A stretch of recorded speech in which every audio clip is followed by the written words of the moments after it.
Hello hi friends, అందరికీ good evening అండి. అందరు బాగున్నారా? చూసారా, ఇదంతా మా పెరటి తోట అన్నమాట. ఇదంతా ఇక్కడ దేవుడి గుడి ఉంది, ఉప్పులమ్మ గుడి. ఇదంతా మా మల్లె చెట్టు. ఇంకా వచ్చేసి అక్కడ విరజాజి చెట్టు, అది విరజాజి చెట్టు.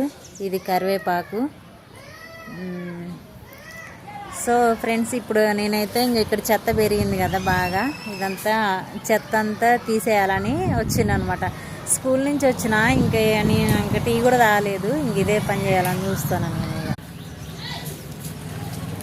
నేను ఇప్పుడే స్కూల్ నుంచి వచ్చింది అనమాట. స్కూల్ నుంచి వచ్చి ఇంకా ఈ చెత్త అంతా క్లీన్ చేసి మొత్తం ఆకుకూర గింజలు, కూరగాయ గింజలు పెట్టి మొత్తం అంటే మందు లేని కూరగాయలు చేసుకోవాలని అనుకున్నాం. మీరేమంటారు? కామెంట్లో చేయండి. బాయ్.